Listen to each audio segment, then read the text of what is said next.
ng gown. Oo, mag-ati-ati kayo mga midwife. Diba? Kahit magkano lang. Ganun yun eh, pagka nilalaban, dapat, Please na eh. siya ka magbabayad eh. Palaban mo si Aida. Ay, si Beth, di ba, no? Oo, si Beth. Dodonate Gusto siya. ko nga, siya maging lalaki, tapos kakanta ko eh.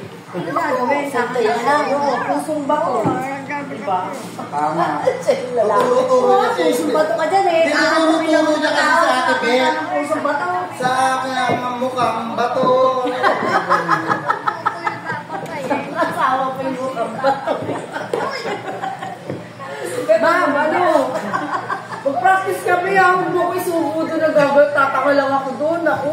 Hindi nga, kaya Hindi ko kayo sasagutan. kakaiba nga yung gagawin mo. Para doon ka nga maaado eh. O sige, di gawin ko. Magtambling ka. Kita mo yan, oh. Ginaluan niyo yung gusto patamblingin mo. Ako na nga yung pinakamatanda, tapos ako pa ginagawa. Siya kaya nga kakaiba, di ba? Oo, o kaya, makain na ka po eh. Pagawan mo ako kay Gerald ng kung ano yung ano namin. Gerald? Gerald ah? Huwag na nga ito si Kalisi na nga lang kunin natin. Wala na si Marilyn. Wala na pala yung pambato. Isip ko yan, yun talaga. Wala na pala yung pambato. Ano na? Pambato. Kakanta kami tapos si ano lalaki. Nakakaiba ako, kakanta na nga ako eh.